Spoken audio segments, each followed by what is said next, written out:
Dokter Erik sedikit bingung. Kenapa, Nona? Bibir yang biasa tersenyum itu kini nampak sedikit manyun. Kamu pikir aku bodoh?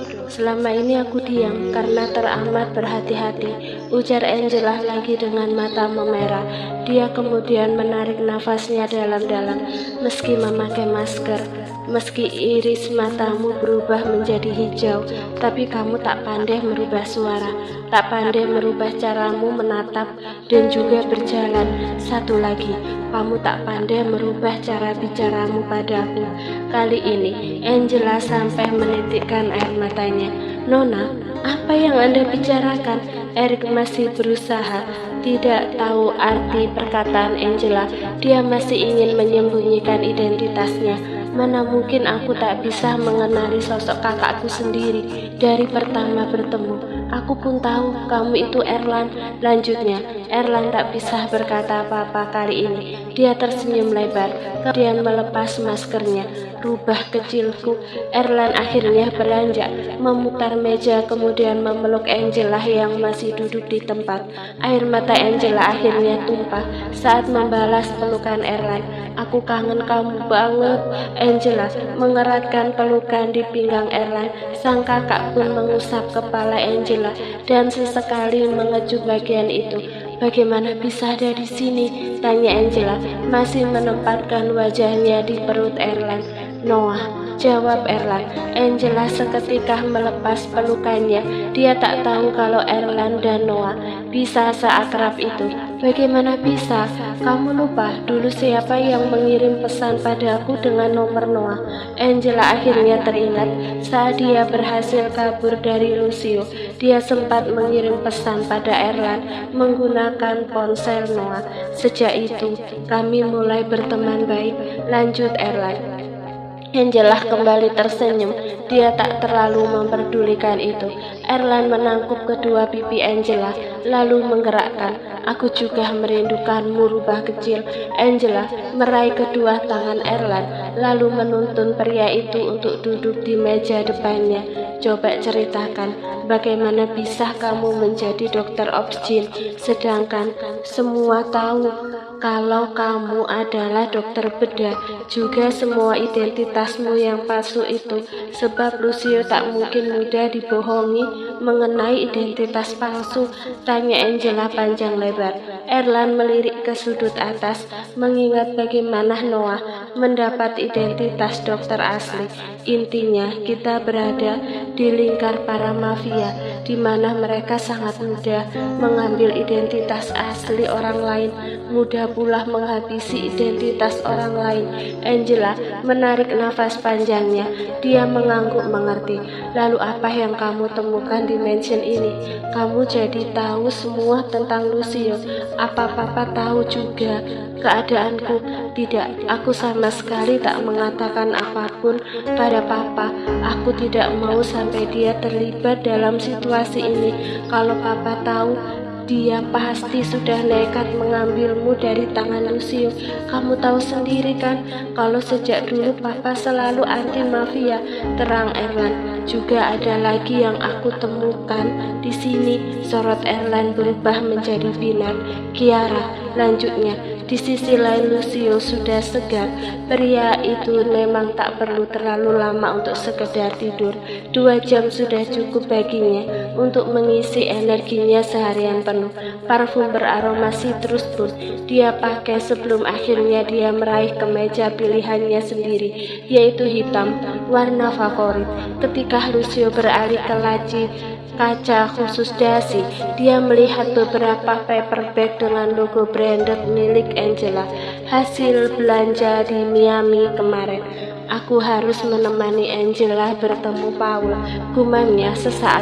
Kemudian jemarinya kembali pada beberapa dasi untuk dia pilih salah satu. Selama dia menyelesaikan memakai dasi dan lainnya, pikiran Lucio ada pada Paul.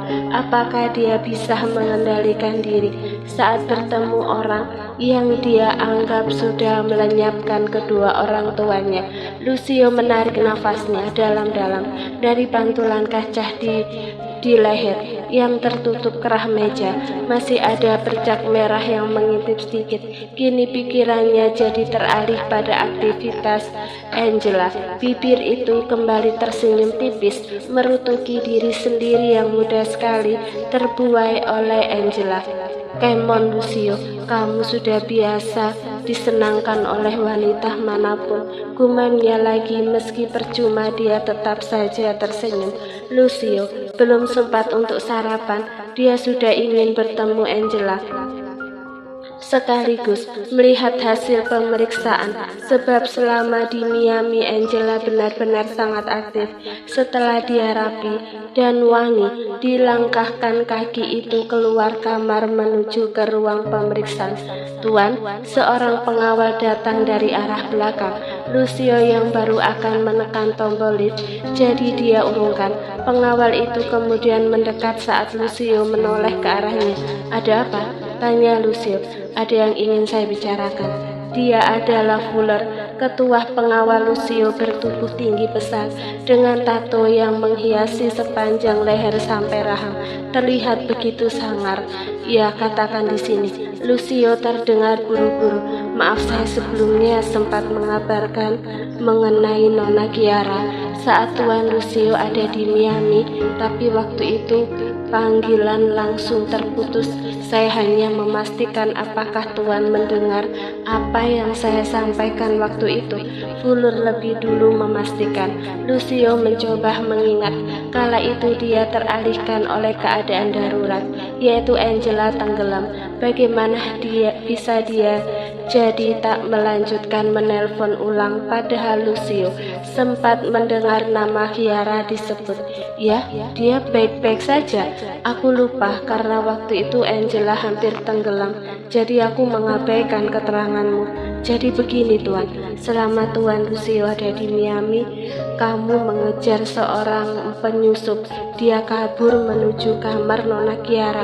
Namun saat kami mencari ke sana, kami tidak menemukan siapapun, terang Fuller. Lalu Lucio mengerutkan keningnya tipis, memperhatikan laporan yang ada. Sejak itu hampir setiap hari kami menemukan jejak penyusup itu lagi, dengan akhiran yang sama, yaitu kamar Nona Kiara. Namun untuk kondisi Nona Kiara baik-baik saja Tuan. Bahkan menurut laporan dokter khusus, kalau Nona Kiara mengalami peningkatan yang pesat, kemungkinan Nona Kiara bisa segera sembuh. Laporan bagian akhir ini membuat wajah Lucio berubah menjadi berseri. Bibirnya menyungging tipis. Kalau begitu nanti aku akan mengunjungi Kiara. Terkait penyusup itu, cek seluruh CCTV dan kendalikan keamanan supaya tidak terulang lagi.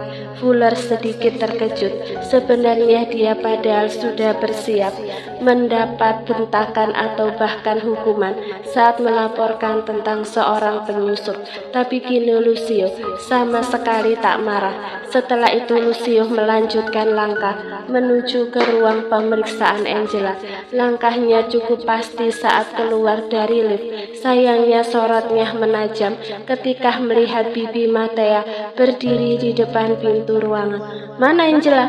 Nona di dalam Tuan. Tadi Nona Angela ingin bicara privasi pada Dr. Eric dan meminta saya keluar. Bibi Matea menunduk dengan kedua tangan saling bertaut karena takut. Lucio nampak sedikit gerang sebab Angela bersama seorang pria berdua di dalam ruangan. Dia pun memberi kode pada pengawal yang berjaga untuk membukakan pintu. Tanpa perlu mengetuk, Lucio langsung menerobos masuk. Angela? Apa yang sedang kalian lakukan? Suara bariton Lucio dari arah pintu cukup menginterupsi dua orang yang ada di ruang pemeriksaan khusus kandungan.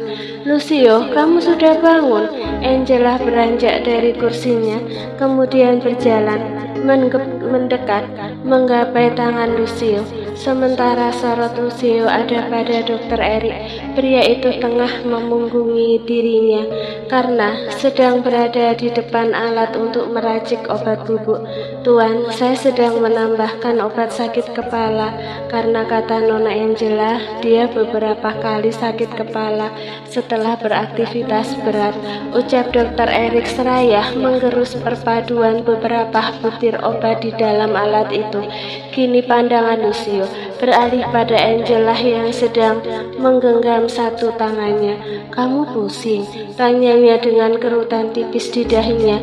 Angela meringis lebar. Bukan sekarang, kalau sekarang sudah sembuh. Kapan? Saat kita selesai bertempur. Itu sebabnya aku langsung tidur saat sampai di pesawat. Lucio menyeringai tak suka. Bagaimana bisa kamu tidak bilang? Lalu sekarang kamu dengan mudah menceritakan keluhanmu pada orang lain. Dahi Angela berkerut dengan tatapan sedikit meledek dan nampak tak percaya dengan respon Lucio. Kamu cemburu pada seorang dokter, ujarnya. Jangan lakukan apapun kalau membuatmu pusing. Juga kalau urusanmu selesai, kembali ke kamar, ucap Lucio datar. Sudah sembuh, jangan membuatku semakin tersipu dengan sikapmu itu. Angela memiringkan kepalanya, mengedip manja untuk suaminya itu. Erik meski memunggungi, dia tahu kalau Angela sedang merasa senang dengan sikap Lucio. Tadi sebenarnya posisi dia dan Angela masih saling memeluk.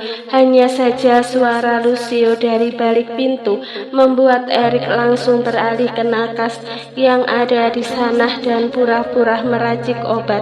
Meski pada akhirnya dia memang sedang meracik obat bubuk untuk Angela. Aku harus ke kantor, cepat kembali ke kamar juga. Jangan lagi-lagi berada di ruangan bersama orang asing tanpa pengawalan, Lucio berucap lalu berbalik hendak pergi. Tapi Angela menahannya. Antar ke kamar, pintanya. Lucio menghela nafas beratnya. Aku juga perlu mengambil ponselku yang tertinggal. Angela meringis senang. Dia pun mengikuti Lucio yang keluar dari kamar, tapi sebelumnya berpapasan dulu dengan Bibi Matea. Bi, tolong ambilkan obatku dulu di Dokter Erik, ucapnya. Baik Nona. Selama perjalanan ke lantai 3 kamar Lucio, Angela berulang kali menoleh ke samping, tapi Lucio masih saja menatap ke depan. Lucio, panggil Angela saat mereka baru masuk di dalam lift. Sahut pria itu datar, meski wajahnya ke depan, tapi dia bisa melihat Angela dari pantulan kaca pintu lift. Apa aku boleh menggenggam tanganmu? Angela masih senang menggoda Lucio, sekaligus sebagai pengalihan rasa deg-degannya akibat tadi di ruang perawatan. Jika saja Erlang tak segera berlari menjauh, mungkin mereka akan ketahuan. Sejak kapan kamu meminta izin? Jawab Lucio datar. Angela pun tanpa segan menggenggam tangan Lucio. Mereka ke kamar bersama. Lucio benar mengambil ponselnya, tapi nampaknya Angela tak ingin pria itu pergi. Angela memeluk Lucio saat sang suami baru saja bergerak untuk pergi dari sana. Apa kamu akan pulang malam lagi? Tanya Angela. Lucio tak membalas pelukan Angela, tapi hatinya sangat hangat mendapat perlakuan manja Angela. Tidak, aku rasa sebelum malam aku sudah kembali. Angela mendongakkan kepalanya. Sungguh? Lalu apa kamu bisa menemaniku bertemu papa setelah pulang bekerja? Lucio tak langsung menjawab. Beberapa detik ia menatap ekspresi penuh harap istrinya. Ikut aku saja ke kantor. Nanti jam istirahat kita mampir bertemu papamu, jawab Lucio kemudian. Benarkah aku boleh ikut suamiku ke kantor? Angela cukup heboh melepas pelukannya. Lucio mengangguk. Ambil hadiah untuk papamu itu, kita bawa sekaligus, ujarnya. Angela tentu tak mau melewatkan kesempatan ini. Dia bergegas berlari ke walk-in closet, mengambil paper bag. Tak lupa dia memoles sedikit wajahnya dengan make up tipis supaya terlihat segar. Bibir merah glossy pun begitu pas di rona ceria Angela. Mobil Rolls Royce melaju santai di jalanan New York City. Pemandangan musim dingin dipenuhi dengan para pejalan kaki yang memakai kot tebal dengan syal leher di mereka. Lucio, aku tidak membelikanmu syal. Apa kamu tidak kedinginan tak memakai ini? Angela menunjuk ke arah syal berwarna abu yang dia pakai. Aku tak membutuhkan syal. Jika dingin aku membawa penghangatnya. Pipi Angela pun merona. Dia mengerti maksud Lucio. Jangan bilang Lucio membawanya karena ingin merasakan di dalam kantor. Angela semakin tersenyum merona. Kedatangan Lucio disambut penuh hormat oleh pengawal yang berjejer di depan lobi perusahaan. Bukan hanya itu, resepsionis yang ada di sana pun membungkuk seperti biasa. Hanya saja kali ini mereka sedikit terkejut melihat Lucio datang bersama seorang wanita. Apalagi wanita itu sangat mereka kenal. Siapa yang tak kenal Angela, anak pengusaha konglomerat yang selama ini bekerja sama dengan Paradise Group. Mereka terus memandangku, bisik Angela tanpa melepas genggamannya dari tangan Lucio. Lucio tak menjawab. Dia tetap berjalan penuh wibawa ke lift khusus pimpinan. Wah, apa gosip yang beredar benar? Kalau benar, mereka sungguh cocok, tampan dan cantik. Para wanita cukup heboh setelah Lucio dan Angela masuk ke dalam lift. Angela cukup senang. Dia terus dibawa ke ruangan Sang CEO. Saat di depan pintu, Diego sudah menyambutnya. Selamat pagi Tuan.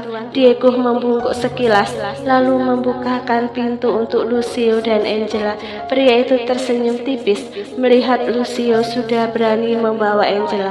Setelah keduanya masuk, baru Angela melepas tangan Lucio, sementara Diego segera melaporkan beberapa hal. Berikan berkasnya, ujar Lucio yang sudah duduk di singgasananya. Diego pun memberikan setelah melaporkan semuanya. Kalau tidak ada yang dibutuhkan, saya kembali ke ruangan, ucap Diego. Tidak, jawab Lucio mulai membuka berkas. Angela mengamati Lucio yang mulai fokus pada tumpukan berkas. Pria itu memang nampak begitu sibuk. Lucio, kamu kerjakan saja. Anggap aku tak ada. Sungguh, ucap Angela dengan senyum manisnya. Lucio mengangkat wajahnya. Dia lalu memberi kode supaya Angela mendekat. Kemari, panggilnya. Angela dengan senang hati mendekat. Ada apa? Tanyanya. Lucio langsung menarik tangan Angela hingga wanita itu terjatuh di pangkuan Lucio. Lucio, pekerjaanmu banyak. Diam saja. Aku ingin kamu menjadi syal hidup untukku, jawab Lucio santai. Satu tangan kiri melingkar di pinggang Angela, sementara tangan kanan kembali membuka berkasnya.